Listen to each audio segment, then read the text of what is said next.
तो भाई मेरे पास एक मेल आता है, मेल में एक बंदे का मेरे पास मैसेज आता है लखनऊ से कि सागर भाई मेरे घर में बहुत बड़ी समस्याएं हैं, और ऐसे ऐसे करके उसने पूरा हिंदी में लिखा हुआ होता है। हाँ। मैं भाई पढ़ता हूँ, मैं सोचता हूँ कोई होगा बंदा, गाँव का होगा, उसने मेरे को मेल किया होता है। मैं पढ़ता हूँ, फिर अपनी टीम को बोलता हूँ एक बार इससे कांटेक्ट कर लेना, क्या प्रॉब्लम है। वो बंदा भाई मुझे बोलता है कि भाई मैं आपका एक्सपेंस दूंगा, आप मेरी कहानी सुनने मेरे घर आओ। अच्छा। हाँ। मैं उसके पास फ़ोन करता हूँ, बात करता हूँ कि सर ऐसी सी बात है, मैं तो आ नहीं पाऊँगा, मैं टीम को भेज देता हूँ, आप उनको स्टोरी बता दो, आपकी जो प्रॉब्लम होगी वो सॉल्व करा देंगे, अगर मेरे बस की होगी यहाँ से कराना तो।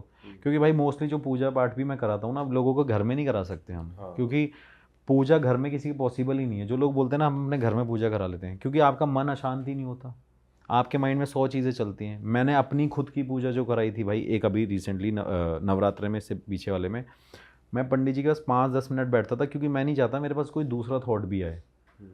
तो उस टाइम मेरे पंडित जी 8 घंटे मेरे घर में पूजा करते थे, क्योंकि भाई नेगेटिविटी में रहना, हमेशा इन चीज़ों में रहना।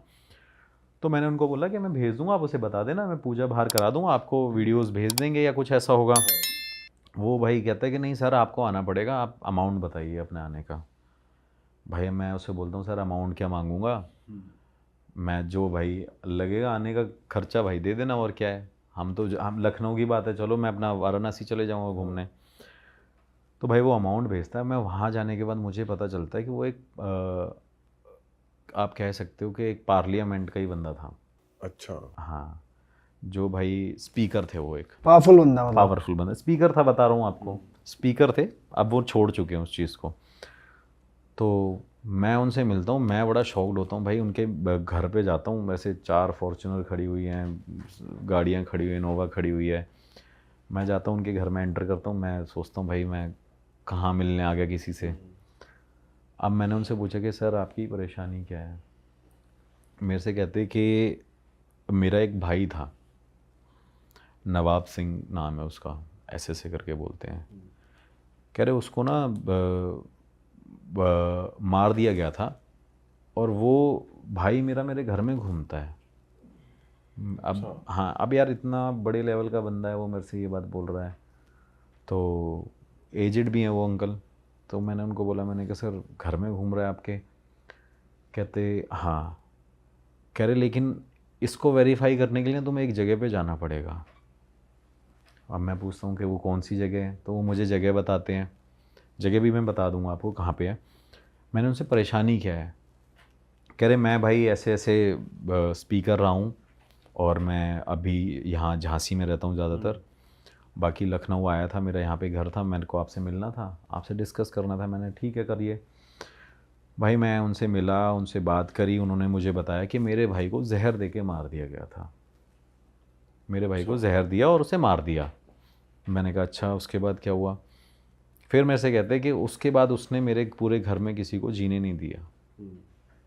और उस टाइम पे भाई क्या होता था कि जब जब वो घर में लोग उसके रहे हैं, उस लखनऊ वाले घर में, हाँ। तो उस घर के अंदर उसके भाई की स्पिरिट उन सबको दिखती थी, हर एक फैमिली मेम्बर जिस को। घर में आप मिलने गए थे उसी घर में, सेम घर में? हाँ, कहते हैं हमारे घर में ये स्पिरिट सबको दिखती है, स्पिरिट सबको दिखती है। और क्या कहते हैं, सबसे बड़ी प्रॉब्लम भाई ये है कि हमारे ना सारे काम बंद हो गए। हमारी एक राइस मिल की फैक्ट्री है, वो भी बंद हो गई है। उनकी एक राइस मिल की फैक्ट्री थी, वो भी बंद हो गई है। कह रहे मेरे से जो छोटे वाला बेटा है, वो हर बार सिर्फ ये करता है कि मुझे सुसाइड करना है, मुझे सुसाइड करना है, मैं मरना चाहता हूँ, विदाउट एनी रीज़न। तो मैंने कहा प्रॉब्लम क्या है। कह रहे मैंने हर जगह पूजा पाठ कराई, सब कुछ कराया, हर जगह दिखाया, बागेश्वर धाम भी गया मैं, सब जगह गया, मतलब भेजा होगा अपनी अप्रोच लेके। तो कह रहे मैं वहाँ पे भी गया, लेकिन मुझे लगा कि शायद मेरी चीज़ें ठीक हो जाए। बालाजी भी गया, तो मैंने कहा इससे थोड़ी होगा कि आप गए हो तो चीज़ें ठीक हो जाए, आप अपने घर में पूजा पाठ कराइए।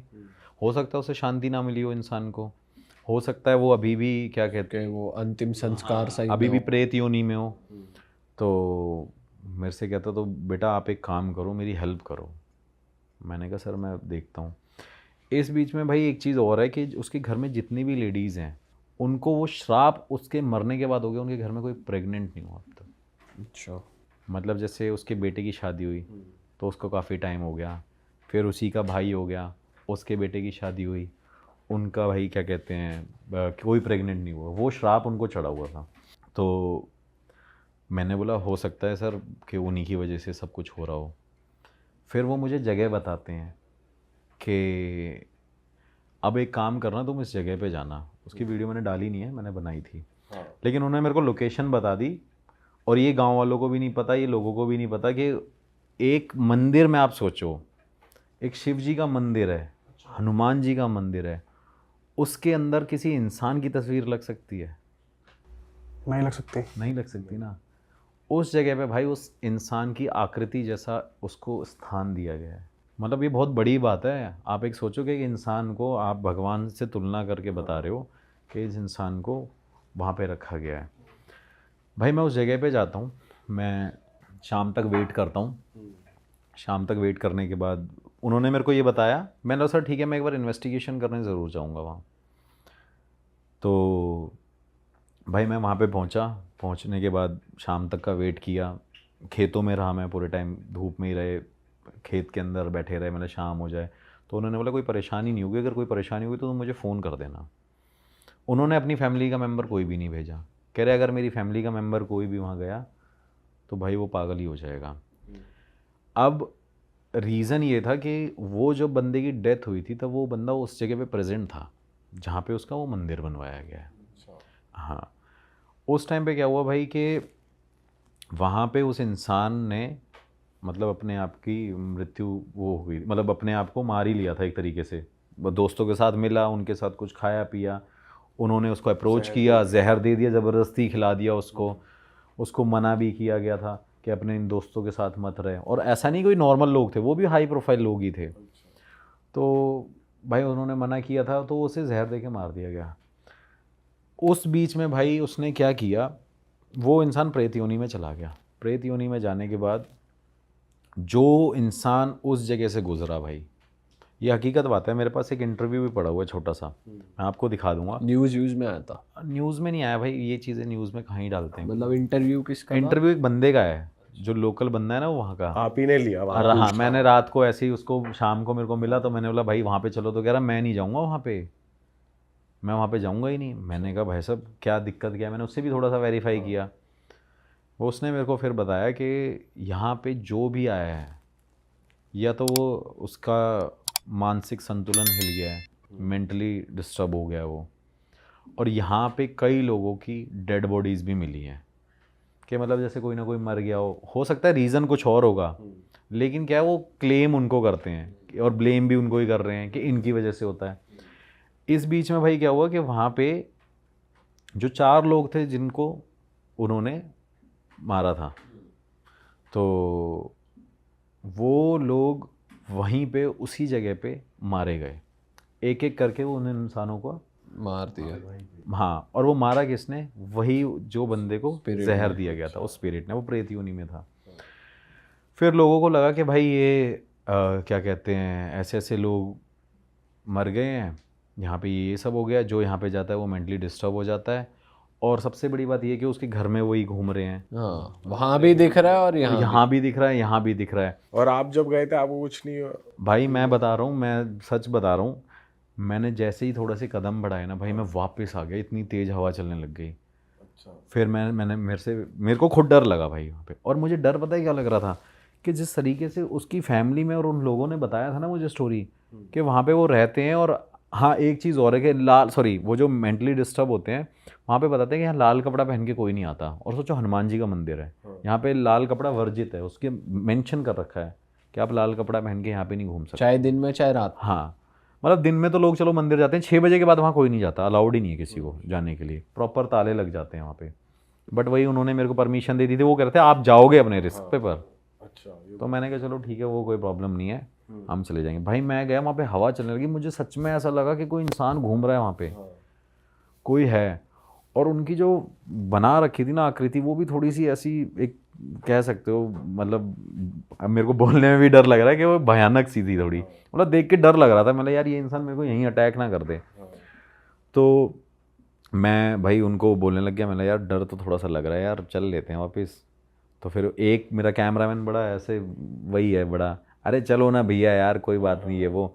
मैंने कहा मुझे अपनी चिंता नहीं होती, मेरे को तुम्हारी चिंता होती है भाई, तुम्हारे साथ कुछ हो गया, क्योंकि मेरे बहुत सारे कैमरामैन छोड़ के चले गए हैं मुझे इस चक्कर में, जाएंगे ही भाई, बड़ी हाँ। मुश्किल से आते हैं भाई पकड़ में, पैसे दे दो तब भी नहीं आते। हाँ। फिर कहते हैं वो मेरे से कह रहा चलो चलो चलते हैं भाई। मैं उसके पास गया, उसके पास जाने के बाद मैंने उसको बोला कि भाई इन्वेस्टिगेशन है, जल्दी जल्दी शुरू करेंगे, कहानी वानी में टाइम वेस्ट नहीं करेंगे।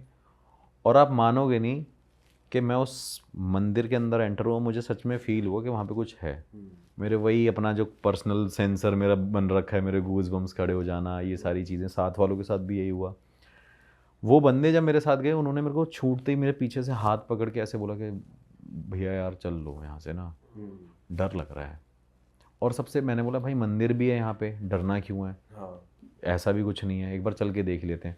भाई आप मानोगे नहीं कि मैंने वहाँ से, उस मंदिर के वहाँ से निकल के इन्वेस्टिगेशन भी थोड़ी सी दूर करी, मतलब मंदिर के पास नहीं करी, और जो स्टोरी टेलिंग भी करी ना वो भी थोड़ी दूर करी। लेकिन वहाँ पे जब मैंने वो सवाल पूछे ना भाई कि यहाँ पे ऐसा ऐसा ऐसा सब कुछ है, तो भाई वहीं पे हर एक सवालों के मेरे को जवाब मिले। दूर खड़े होके भी जवाब आ रहे थे? हाँ हाँ हाँ भाई, दूर खड़े हुए मेरे को बोला कि भाई डेथ तो वहीं हुई थी उनकी, पूरा एरिया ही वहीं है उनका, तो मुझे वो आंसर मिल रहे थे। लेकिन एक डर जो मुझे बार बार लग रहा था ना, मुझे लग रहा था कोई अटैक ना कर दे, और ये मैं गलत हूँ कि ऐसा नहीं होगा, लेकिन वो जो डर है ना एक, वो अंदर बैठ गया, क्योंकि उन्होंने भी ये बोला और गाँव के वाले बंदे ने भी मेरे को ये बोल दिया कि भाई अटैक ना कर दे। मैंने कहा चलो ठीक है भाई, यहाँ पे एक काम करते हैं, रुक जाते हैं।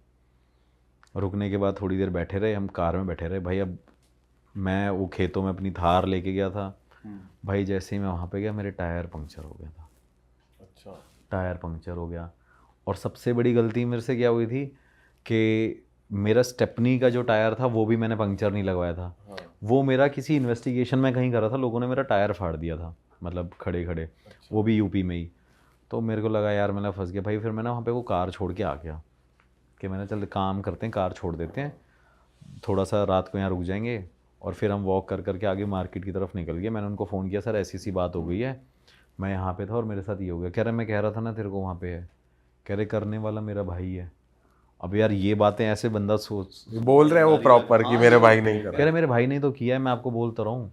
फिर वो मेरे से कह रहा है ये आपके बस की नहीं है तिवारी जी केस वो करना। मैंने कहा सर वो तो देखो पता नहीं, ये तो चलो बाद की बात है, वो देखते हैं कि अभी कर पाएंगे कि नहीं कर पाएंगे।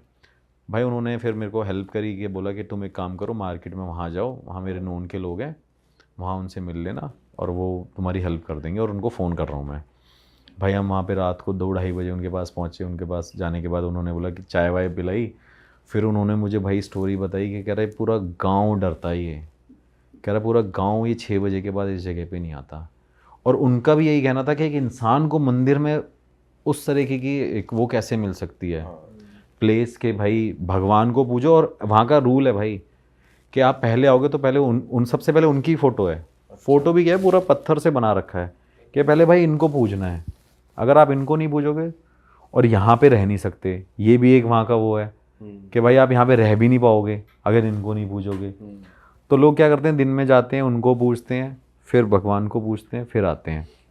उन्होंने भाई मेरे को ये स्टोरी बताई। मैंने कहा चलो यार इतने लोग बोल रहे हैं तो भाई हो गई। फिर मैंने सर मेरे को तो ऐसे ऐसे साइन मिले वहाँ पे नेगेटिव एनर्जी के। तो मेरे से कह रहे पता नहीं तुम कैसे बच के आ गए हो और तुमने ये गलती क्यों करी। तो मैंने सर ने बोला था। कह रहे सर की तो जीवन ऑलरेडी ख़राब हो रखा है इनके चक्कर में, और तुम क्यों करने आए हो, क्योंकि गाँव के लोग तो यार करते ही है ना, उनको इतना पता नहीं होता। तो उन्होंने मेरे को बोला। मैंने कहा चलो ठीक है। मैंने फिर भाई क्या किया, नेक्स्ट डे वही अपना बंदा लेके गया, टायर खुलवाया, ट्रैक्टर से आगे रोड तक लेके आया। रोड पे लेके आने के बाद मैं कार लेके निकला। मैं वापस पहुंचा लखनऊ उनके पास। मैंने उनको फ़ोन किया, सर मैं लखनऊ आ रहा हूँ और मैं देखता हूँ कि इसको कैसे करना है। मैंने कहा सर यहाँ पे तो कुछ है। कह रहे मेरे साथ भी, और कह रहे तुम वहाँ पे इन्वेस्टिगेशन कर रहे थे, मेरे घर में भी वो घूम रहे थे। मैंने कहा यार, मैंने बोला सर ऐसे क्यों बोल रहे हो, मैं तो मेरे को ही डराने में लगे हुए। कह रहे बेटा बात ये नहीं है, मैं हंस के भी बोल रहा हूँ, जैसे अभी हम भी हंस रहे हैं। कह रहे जिसके साथ हो रहा है ना वो उस इंसान से पूछो। सही बात है। कह रहा मेरे पास इतनी संपत्ति है ना, इतनी प्रॉपर्टी है, कह रहा उसका वारिस नहीं है मेरे पास कोई। मेरे बेटे ये भी मरने वाले हैं, थोड़े टाइम में ये भी मर जाएंगे 10-20 साल बाद। कह रहा इसको संभालेगा कौन, हमारा वारिस कौन होगा, हमारा वंश कौन चलाएगा। तो मैंने कहा चलो ठीक है सर, मैं एक बार काम करता हूँ, पता करता हूँ। फिर मेरे से कहते कि आप एक काम करो, अपने गुरुजी से मेरे को मिलवा दो। मैंने कहा सर वो तो मैं आपको तब बताऊंगा, पहले मैं उनके पास जाऊंगा, फिर उनसे पूछूंगा, क्योंकि आप एक रिस्पेक्टेड पर्सन हो। पता चले उन्होंने वो मेरे को बोला कि मैं अभी नहीं मिल सकता, क्योंकि ऐसा होता है भाई, वो कई बार ऐसे, वो भी ऐसे होते हैं। क्योंकि मैं उनके पास जाता हूँ ना भाई, वो मंदिर में बैठे रहते हैं, आते ही नहीं है बाहर।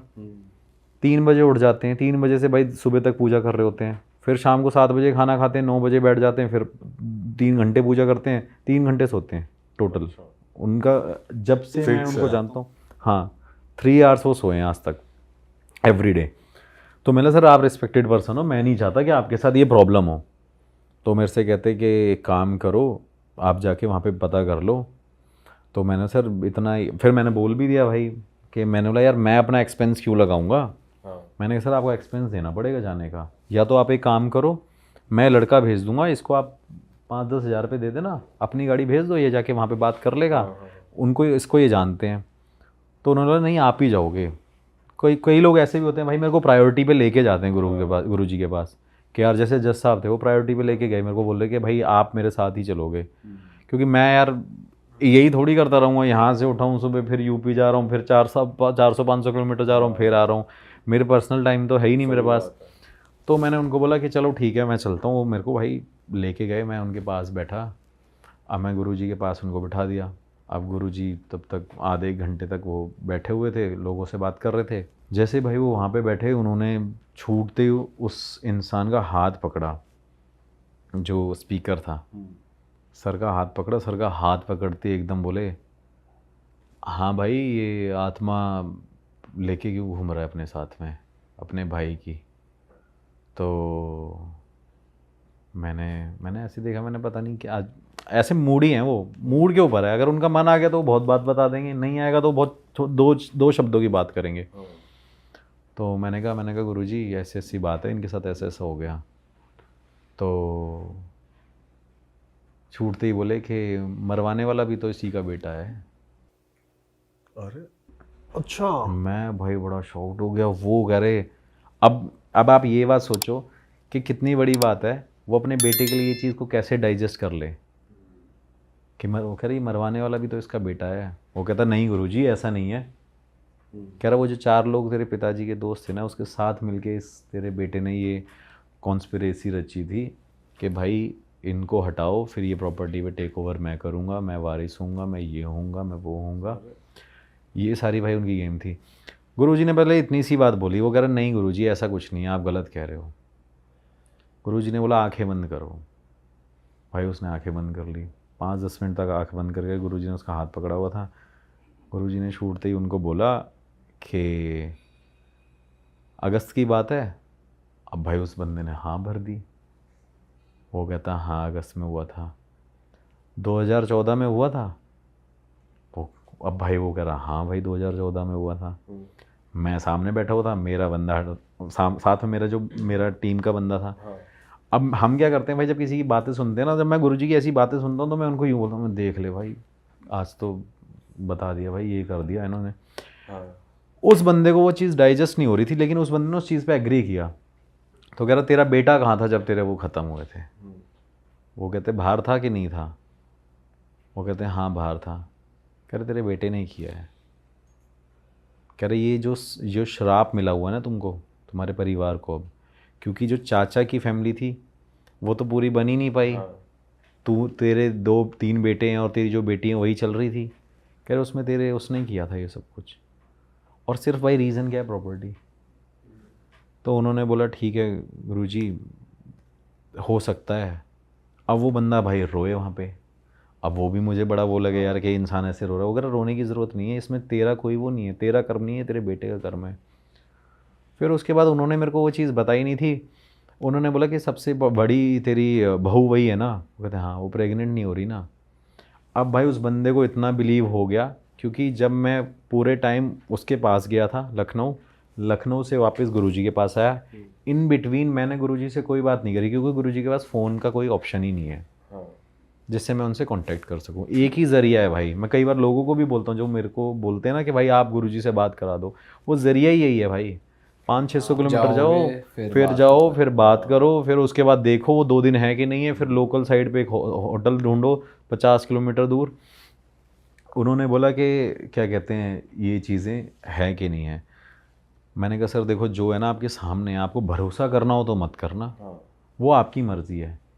लेकिन मैं तो भाई इनको भगवान जैसा रूप समझता हूँ।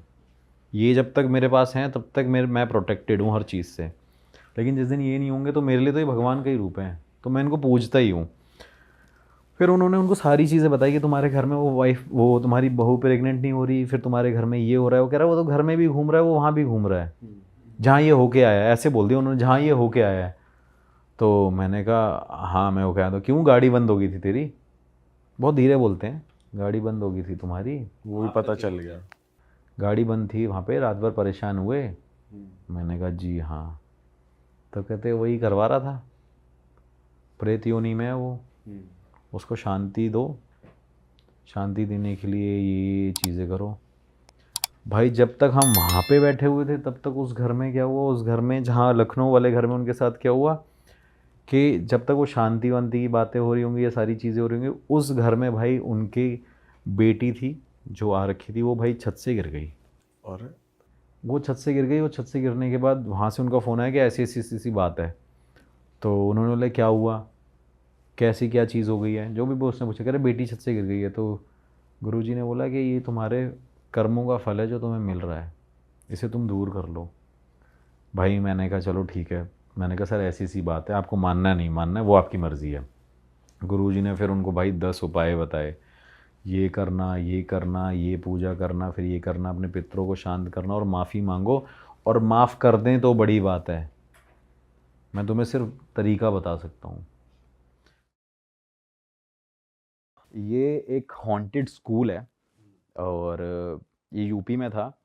यहाँ पे जैसे वो शेड गिर गई थी, बच्चे पढ़ रहे थे, तो वहाँ पे बच्चों की डेथ हो गई थी स्कूल में। तो स्कूल में जब डेथ हो गई थी भाई, तो काफ़ी टाइम से वो स्कूल बंद रहा। मुझे वहाँ के प्रिंसिपल ने मेल किया कि सर ऐसे ऐसे हम चाहते हैं कि आप यहाँ पे इन्वेस्टिगेशन करो, जो आप चार्ज करोगे मैं भी आपको दूंगा। तो मैंने बोला यार बच्चों की बात है, पैसा क्यों लेना है, चलते हैं। भाई मैं वहाँ पे गया और वहाँ पे मैं 2 बजे, मेरे को आज भी याद है, मैं 2 बजे वहाँ पे रात को घुसा था उस स्कूल में। और वहाँ पे मैंने नेचुरल इन्वेस्टिगेशन करी थी, जिसमें किसी भी मशीन का मैं यूज़ नहीं कर रहा हूँ। उसमें एक बैलून रखा हुआ है सामने। जैसे जैसे मैं सवाल पूछ रहा हूँ कि बेटा आप मेरे आसपास हो, और मैं बोल रहा हूँ बेटा अगर आप मेरे आसपास हो तो इस बैलून को लेफ़्ट करो, इस बैलून को राइट करो। तो आप वो वीडियो देखोगे, मतलब वहाँ पे एयर का कोई सोर्स नहीं है उस रूम के अंदर। आप वीडियो देखोगे बिल्कुल वाइड एंगल में वो शूट हो रहा है, बीच में बैलून रखा है, जैसे जैसे मैं सवाल पूछ रहा हूँ वैसे वैसे वो बैलून मूव हो रहा है। तो वहाँ पे बच्चों की स्पिरिट्स जो थी वो मुझे आंसर तो कर रही थी, लेकिन जैसे ही मैं उस लोकेशन से निकला, उस लोकेशन से निकलने के बाद ही भाई मेरी कार का क्या कहते हैं वो एक्सीडेंट हो गया। जैसे ही एक्सीडेंट करा, मतलब ठीक कराया मैंने उसको, रिपेयर कराया वहाँ से। उसके बाद भाई कार का टायर फट गया। जैसे ही टायर फट गया तो उसके बाद बैटरी ख़राब हो गई। बैटरी ख़राब होने के बाद भाई उसका कैम्बर फट गया। तो मैं कार को 4 दिन में लेके आ पाया दिल्ली वापस। तो मुझे लगा यार ये हो क्या रहा है। मैं उसके बाद नेक्स्ट डे मैंने बोला कि हनुमान मंदिर चलते हैं, कनॉट प्लेस भाई, दिखाते हैं। हनुमान मंदिर गए भाई। जैसे ही मैं लैपटॉप लेके जा रहा था, नया लैपटॉप लिया मैंने, वो कार में रख के गया, वो लैपटॉप की स्क्रीन टूट गई। मतलब लाइक एप्पल का जो मैक प्रो था वो एकदम स्क्रीन टूट गई। मैंने बोला यार ये कुछ हो रहा है, अब मेरे को दिखाना पड़ेगा। तो फिर मेरी तबीयत ख़राब हो गई। मुझे मेंटली ये लग रहा है कि मेरी लाइफ में कुछ है ही नहीं, मेरे अपने लोग नहीं हैं। मुझे ये लग रहा है कि मेरे आसपास कोई है, मुझे बार बार कोई टच करता रहता है, मुझे ये फील हो रहा है। सपनों में वो स्कूल नज़र आने लग गया। मेरे को ये लगने लगा कि बच्चे वहाँ से आवाज़ मार रहे हैं। मैंने बोला यार ये बड़ा डिस्टर्बिंग सा हो गया भाई। मैंने 10-15 दिन काम ही नहीं किया।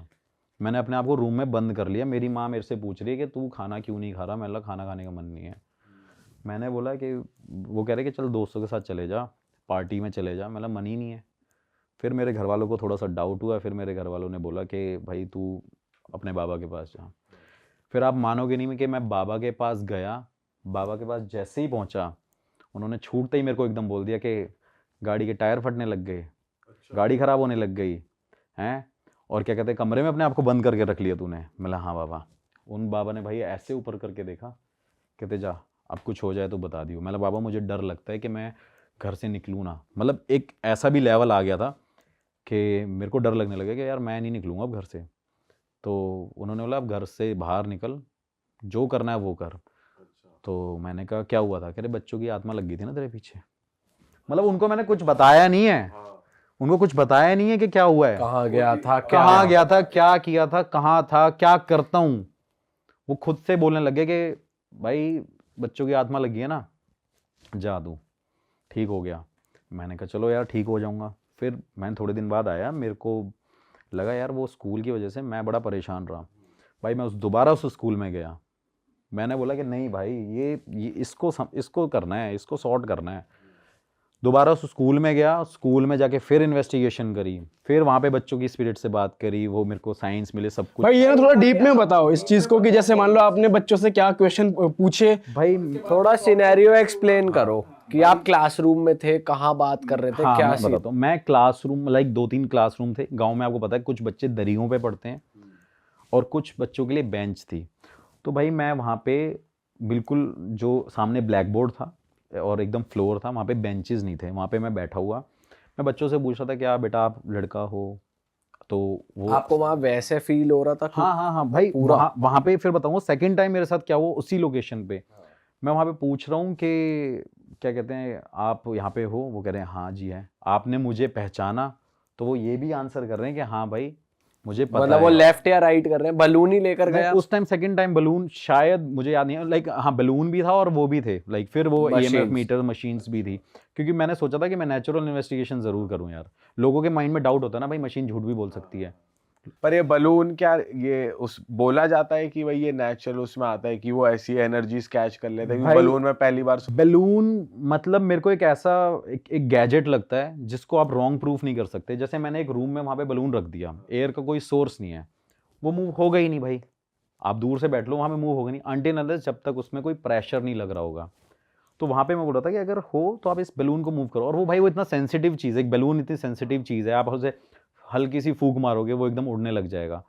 तो मुझे लगा कि ये एक मेरा प्रोसेस है, मतलब आप कह सकते हो कि इसे इन्वेस्टिगेट करने का। और वहाँ विंडो कुछ नहीं थी जहाँ से हवा एक दो होल जरूर थे, लेकिन वो होल ऊपर की तरफ थे, लेकिन बलून बिल्कुल बीच में रखा हुआ था। तो उसमें मतलब आपको क्लियर पता चलेगा वीडियो में देख के कि हाँ वहाँ पे एयर का कोई सोर्स नहीं और होगा। भाई जब आप फर्स्ट टाइम गए थे तो ऐसी कुछ बात हुई थी कि वो आपके साथ ही आ गए? मतलब आपने वो कॉन्वर्सेशन एंड कैसे करी, या मतलब इन्वेस्टिगेट करने का पर्पस क्या था? कि जैसे सबको पता ही है वो हॉन्टेड है, पर आपने जाके वहाँ पे मतलब ये बताओ कि फिर उसके बाद प्रिंसिपल के साथ आपकी क्या बात हुई? करने का रीज़न क्या होता है? लोगों का रीज़न होता है उस हॉन्टेड जगह को सिर्फ हॉन्टेड है या नहीं बताना, लेकिन मेरा पर्पज़ ये होता है कि उस हॉन्टेड जगह को बिल्कुल फ्री कर देना, कि वहाँ पे लोग जाके रह सकें, उस स्कूल को मैं दोबारा चलवा सकूँ। उस प्रिंसिपल का मेन मोटिव ही यही था मेरे को मेल करने का, कि वो स्कूल चलने लग जाए। क्योंकि ऑब्वियस ही बात है, इतनी बड़ी प्रॉपर्टी है, बच्चों की एजुकेशन वहाँ पे जा रही है, बच्चे 20 किलोमीटर दूर जाते हैं गाँव में पढ़ने।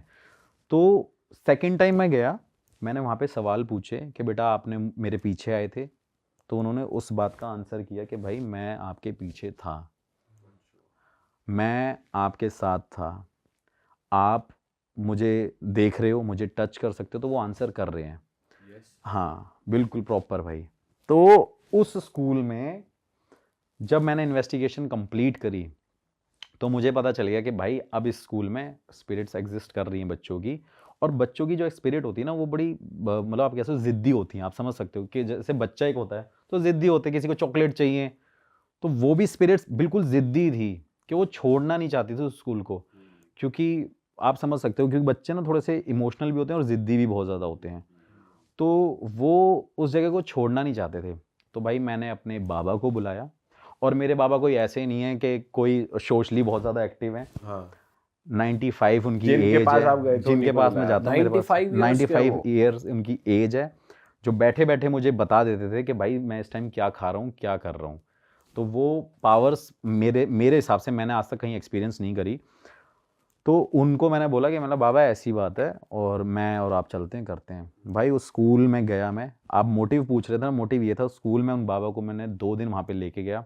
रात को मैं उनके पास गया, उनसे पूजा कराई अपने पैसों से, मैंने कोई पैसा नहीं लिया। उस स्कूल को मैंने दोबारा रीओपन कर दिया और उस स्कूल में आज बच्चे पढ़ रहे हैं और उस स्कूल में बच्चे एकदम मतलब लाइक चिल कर रहे हैं, अब आप कह सकते हो। मैंने वीडियो भी डाली है। तो हवन जो नॉर्मल जो पूजा होती है कि जो नॉर्मल पंडित करते वैसा ही था, कुछ अलग था? नहीं नहीं नहीं भाई, नॉर्मल पंडित मतलब नॉर्मल पंडित तो यार एक मैं हूँ, मैं हनुमान चालीसा पढ़ूंगा तो उसका इफेक्ट बहुत कम होगा, लेकिन एक पंडित हनुमान चालीसा पढ़ेगा उसका ज़्यादा होगा, क्योंकि पंडित डेली 100 बार हनुमान चालीसा पढ़ता है। मतलब एक एग्जाम्पल दे रहा हूँ, तो वो 95 ईयर्स का जो बाबा है वो अगर उस चीज़ को कर रहे होंगे तो उससे कितना ज़्यादा इफेक्ट पड़ रहा होगा। बट उस पूजा के बारे में आप बता सकते हो और उसके बाद उन्होंने कुछ भाई, बताया ये हो, कैसे फ्री करा उन्हें? हाँ मतलब ये थोड़ी सी चीज़ ऐसी है कि इसको बताना थोड़ा सा मतलब मुश्किल भी हो जाएगा, क्योंकि वो कुछ अपनी तंत्र मंत्र विद्या, उनके पास सिद्धि है काली माता की, और मतलब आप कह सकते हैं कि वो हनुमान जी से डायरेक्ट बात करते हैं,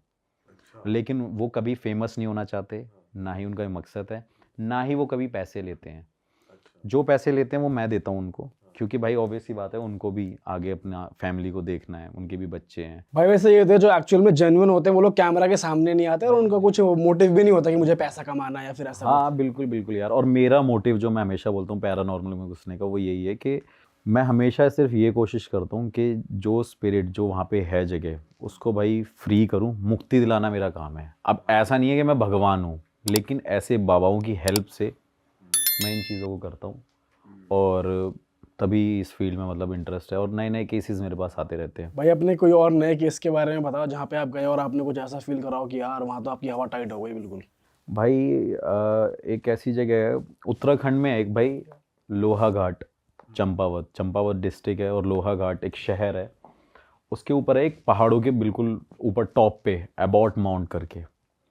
हाँ वो एबॉट माउंट भाई, वहाँ की मतलब बहुत इंटरेस्टिंग स्टोरी भी है, और वहाँ पे जो हुआ है मतलब मैंने आज तक कभी, और इवन वो वर्ल्ड का भी और इंडिया का भी मोस्ट हॉन्टेड हॉस्पिटल में काउंट होता है। अच्छा। और आप एक चीज़ आपने कभी सुनी नहीं होगी कि चर्च भी हॉन्टेड होते हैं, लाइक चर्च के अंदर, मतलब लाइक एक गोवा में चर्च है वो बताता है कि हॉन्टेड है, लेकिन अंदर अगर पॉजिटिविटी है तो भाई वो हॉन्टेड क्यों है? तो वहाँ पे ऐसे 3-4 जगह जो बड़ी हॉन्टेड है। तो उसकी स्टोरी भाई ये है कि वहाँ पे एक ज़माने में मतलब जब ब्रिटिशर्स का टाइम रूल करते थे, वहाँ पे ब्रिटिशर्स रहते थे, वहाँ पे उन्होंने क्या किया कि जब वो ब्रिटिशर्स वहाँ पे जा रहे थे तो कुछ ब्रिटिशर्स वहाँ पे रुक गए, क्योंकि उनको वो जगह बड़ी पसंद आई। तो वहाँ पे एक एबॉट हेरल्ड माउंट करके एक बंदा था, वो वहाँ पे रुक गया और उसने अपना घर वर बनाया, वहाँ पे कुछ हवेलियाँ बना ली। फिर उसके बाद वहाँ पे उसने एक हॉस्पिटल खोल दिया वहाँ पे, कि भाई लोगों की ना फ्री सेवा हो, इलाज हो, लोग यहाँ के गांव के जो परेशान रहते हैं, उसमें कुछ फॉरेनर्स भी थे और जो लोकल कुछ इंडियंस थे वो भी, तो वहाँ पे लोगों को इलाज मिल सके बेसिकली। तो भाई वो हॉस्पिटल चलता रहा कुछ टाइम तक, तो थोड़े टाइम बाद वहाँ पे एक डॉक्टर अपॉइंट हुआ। डॉक्टर का नाम था डॉक्टर मॉरिस, और डॉक्टर मॉरिस का दूसरा नाम था, और पूरे वर्ल्ड में और इंडिया में फेमस है, डॉक्टर डेथ। उसको डॉक्टर डेथ बोलते हैं।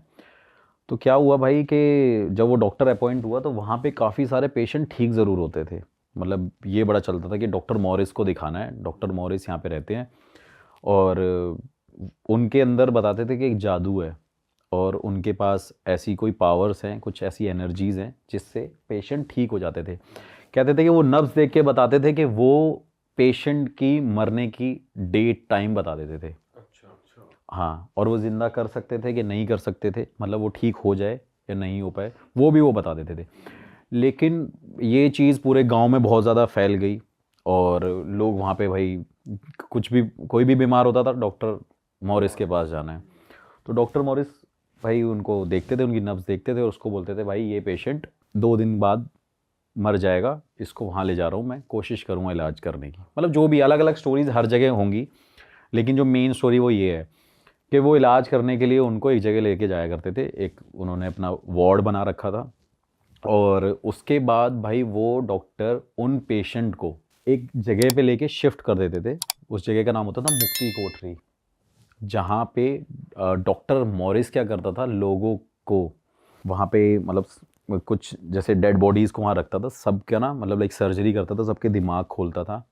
और वो ये देखता था कि जब लोगों के हाथ पैर एक जैसे हैं, आंखें एक जैसी हैं, तो लोग सोचते अलग अलग क्यों हैं, आत्मा कहाँ होती है बॉडी में, मतलब उसके अलग अलग एक्सपेरिमेंट्स वो करता था डेड बॉडीज डेड बॉडीज़ पे। देखता था कि एक जिंदा इंसान और एक मरा हुआ इंसान अलग अलग कैसे सोचता है।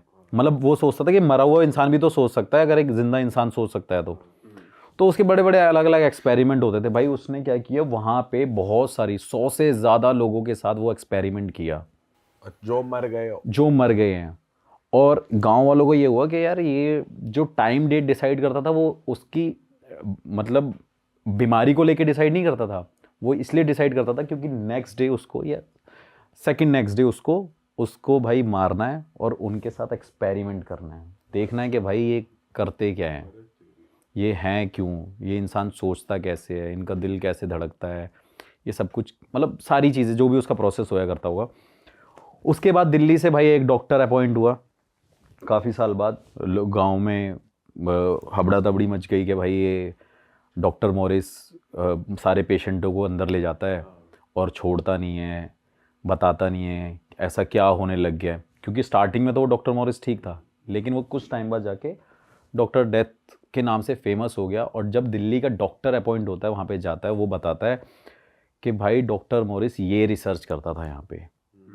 अब जो इंसान ज़िंदा था वो उसे बेहोश करके उसके साथ एक्सपेरिमेंट करेगा, तो भाई कहीं ना कहीं उसकी आत्माएं भटकेंगी वहाँ पे। तो 100 से ज़्यादा बताते हैं कि वहाँ पे आत्माएं भटकती हैं। और वहाँ पे चर्च भी है, ग्रेवयार्ड भी है और वो हॉस्पिटल भी है। अब पहला स्टेप क्या है, पहला भाई चर्च है। बताते हैं कि डॉक्टर मॉरिस की आत्मा वहाँ पे भटकती है, डॉक्टर डेथ की आत्मा उस चर्च में भटकती है। उस चर्च में मैंने इन्वेस्टिगेशन करी है, वहाँ मुझे साइंस मिले थे। क्या साइन? वहाँ पे भी भाई मैं एक ऐसा इक्विपमेंट लेके गया था, वो भी नहीं था, उसमें भी काफ़ी सारे सेंसर्स थे। मैंने क्वेश्चन जब पुटअप करे थे तो वहाँ पे डॉक्टर मॉरिस नहीं था, लेकिन कुछ और स्पिरिट थी, और वो स्पिरिट वो थी जिनके साथ उस ज़माने में एक्सपेरिमेंट हुए थे। पूछा उनसे। हाँ। फिर सेकंड मैंने इन्वेस्टिगेशन करी, वहाँ पे ग्रेवयार्ड थी, उस ग्रेवयार्ड के पास मैं गया। ग्रेवयार्ड में मैं देख रहा हूँ कि भाई वहाँ पे ना मतलब बड़ी बड़ी ऑब्स दिख रही हैं, ऐसा दिख रहा है वाइट शेडो दिख रही है। और वो फेमस जगह इसलिए भी है क्योंकि वहाँ पे सबसे ज़्यादा टाइगर और पैंथर मिलते हैं। पैंथर्स बहुत हैं वहाँ पे, मतलब नॉर्मली इंसान नहीं जा सकता भाई वहाँ पे, रात को तो नहीं निकल सकता। और पहले भी मैं वहाँ पे गया था लेकिन हम वापस आ गए थे। और वहाँ पे कुछ फॉरेनर्स ने भी वीडियो बनाई, जब उन्होंने टेंट लगाया था तो उसके आसपास टाइगर भटक रहे थे। अच्छा। हाँ, तो काफ़ी लोग ऐसे भी हैं जो वहाँ पे जाने की कोशिश कर चुके हैं लेकिन कर नहीं पाए। उसके बाद भाई ग्रेवयार्ड के पास गया, वहाँ पे साइन मुझे नहीं मिले, लेकिन मुझे आसपास अपनी नेगेटिविटी बहुत ज़्यादा फील हो रही थी। सब कुछ दिख रहा था कि भाई कोई शेडो ज़रूर है। अब कई चीज़ें हम कैमरे में रिकॉर्ड नहीं कर सकते, हवा को रिकॉर्ड नहीं कर सकते, महसूस कर सकते हैं। तो वैसी वो चीज़ें मुझे महसूस हो रही थी और दिख भी रही थी, लेकिन कैमरे में रिकॉर्ड नहीं हो रही थी। लेकिन अगर आप मेरी उस वीडियो को देखोगे तो शायद उसमें आपको वो दिखेगा कि एक ऐसी लाइट वहाँ से आ रही है जहाँ से कोई मतलब ही नहीं बनता लाइट आने का। तो उसके बाद भाई मैं उस हॉस्पिटल में गया जहाँ पे एक्चुअली वो एक्सपेरिमेंट स्टार्ट करता था और शिफ्ट करता था, वो दूसरी जगह थी। थोड़ा एक्सप्लेन करो कैसा था वो हॉस्पिटल। भाई मैं बताता हूँ कि वहाँ पे हम ट्रैक करके गए काफ़ी आगे तक, 1 किलोमीटर ऑलमोस्ट हमने वहाँ पे ट्रैक किया होगा। आज तक वहाँ पे नॉर्मल इंसान कोई भी नहीं जाता। वहाँ पे हम ट्रैक करके गए, ट्रैक करने के बाद हम झाड़ियों जंगलों के बीच में से निकले। फिर वहाँ पे देखते हैं एक बहुत पुराना, जैसे नहीं जंक यार्ड बना होता है, तो वहाँ पे वो काफ़ी पुराना ऐसा बना हुआ था, बहुत लंबा सा था। और वहाँ पे अलग अलग रूम्स बने हुए थे जैसे हॉस्पिटल में होते हैं कि भाई ये मेडिसिन यहाँ मिलती होंगी, यहाँ पे डॉक्टर्स होते होंगे, यहाँ पे टेस्ट होया करते होंगे। तो वो काफ़ी बहुत पुराना है और अंग्रेज़ों के टाइम का है वो। आई थिंक 1915 समथिंग ऐसा कुछ है, 42-15 के बीच में तो ये। पुरानी अलमारियां, कबर्ड वगैरह, बेड वगैरह सब पड़े हैं वहाँ मतलब पे? हाँ भाई, लॉक लगा हुआ है, काफ़ी जगहों पे लॉक है, बट वो गेट पुराने हैं और वो विंडोज़ पुरानी है एकदम। वहाँ पे दिख रहा है कि यार सब कुछ ऐसा है जो पुराने ज़माने में ही था, कुछ वहाँ पे नया नहीं हुआ। उसके बाद मैंने वहाँ पे इन्वेस्टिगेशन करी। वहाँ पे इन्वेस्टिगेशन करने के बाद मुझे कुछ फील नहीं हुआ, मेरे मशीन्स पे कुछ फील नहीं हुआ, लेकिन मेरे आसपास मुझे ये फील हो रहा था, मेरे पूरे बीएड की जो रोंगटे थे खड़े हो गए, मेरे पैरों के रोंगटे खड़े हो गए। और उस जगह पे मैं हिम्मत नहीं कर पा रहा था कि भाई मैं पूरे हॉस्पिटल को एक बार ऐसे लुक अराउंड कर लूँ, पूरा सर्कल करके ऐसे देख लूँ, घूम के देख लूँ। तो वहाँ पे भाई हिम्मत नहीं हो रही थी मेरी। लेकिन वहाँ का जो एक्सपीरियंस था ना, बहुत वियर्ड था मेरे लिए। मुझे लग रहा था कि यार यहाँ पे आना मैंने गलत डिसीज़न लिया है, मेरा डिसीज़न बहुत गलत है यार, मेरे को यहाँ आना नहीं चाहिए था। क्योंकि मुझे ऐसा लग रहा था कि बार बार कोई ना कोई पैंथर आ जाएगा या कोई ना कोई स्पिरिट्स मेरे साथ लग जाएंगी, और जिससे मैं शायद ना बच पाऊँ। वो जगह मेरे लिए थी एक ऐसी, क्योंकि वहाँ पे कुछ ब्रिटिशर्स भी मरे थे, कुछ इंडियंस भी मरे थे। तो सबको समझना मुश्किल है। आप एक स्पिरिट से तो डील कर सकते हो, 2 से कर सकते हो, लेकिन जब वो 50-100 से ज़्यादा होंगी तो आप शायद डील नहीं कर सकते हो। तो उस हॉस्पिटल के बाद मैं मुक्ति कोठरी में गया, लेकिन अब वो मुक्ति कोठरी एक जगह है जो वो प्राइवेट प्रॉपर्टीज़ बन गई हैं, उसको मतलब लोगों ने ले लिया है, हायर कर लिया है। वहाँ पे बड़ी बड़ी अच्छी अच्छी कोठीज़ बनी हुई है, लेकिन अब तक उस जगह पे कोई नहीं जाता, ना ही किसी की हिम्मत होती है। जिनकी प्रॉपर्टीज है वो तो रहते होंगे। हाँ भाई, वो हॉस्पिटल वाला एरिया काफ़ी दूर है, वो मुक्ति कोठरी दूर है, चर्च थोड़ा सा पीछे आगे की तरफ है, मतलब ऐसे स्टेप बाय स्टेप है। हाँ, और जो मुक्ति कोठरी है वो बिल्कुल लेफ्ट में है, बाकी सारी चीज़ एकदम सामने सामने है। तो वहाँ पे भाई कोई हिम्मत नहीं करता जाने की। आपको ऐसे कोई इंडिकेशंस नहीं मिले कि यार कुछ आवाज आ रही है, खिड़की खुल गई या भाई दरवाजा बंद हुआ, चर्च में मिले थे, अच्छा। चर्च में मिले थे। और वो एक्सपीरियंस मेरा एक ऐसे था कि मैंने वहाँ पे जब मैं चर्च की विंडो से देख रहा था तो मैंने किसी को जाते हुए देखा था, लेकिन वो बात मैं ऑन कैमरे नहीं बोल सकता क्योंकि लोगों को लगेगा कि मैं झूठ बोल रहा हूँ। वो रिकॉर्ड नहीं कर पाए थे वो आप? रिकॉर्ड, क्योंकि मैं चर्च में था, मैं शूट कर रहा था, मतलब कैमरा मैन ऐसे शूट कर रहा है, मैं इधर खड़ा हुआ, मेरे को वो विंडो दिख रही है सामने, और वहाँ से भाई मैंने जाते हुए लोगों को देखा। कितने लोगों को? हाँ, मतलब 2 लोगों को जाते हुए देखा, किसी को जाते हुए देखा मैंने। और उस टाइम पे मुझे लगा कि शायद हो सकता है कोई लोकल बंदा आ गया हो, लेकिन जैसे ही मैंने उस वीडियो को पॉज किया और मैंने बाहर जाके देखा, वहाँ पे कोई भी नहीं था भाई। अरे वाह, आपने ये वीडियो यहाँ तक देख ली भाई, तुमने हमारी मेहनत सफल कर दिया, तुम ही लोग हो असली रियल हिट। और अगर आपको बहुत मजा आ रहा है ऐसी क्लिप्स में, ऐसी वीडियोस में, तो फटाफट जाइए प्लेलिस्ट पे बिंज वॉच कीजिए, सारी वीडियोस देख डालो और मौज काटो। That is it. हम मिलेंगे नए पॉडकास्ट में, नए क्लिप में। Till then bye bye, see you, take care, do subscribe.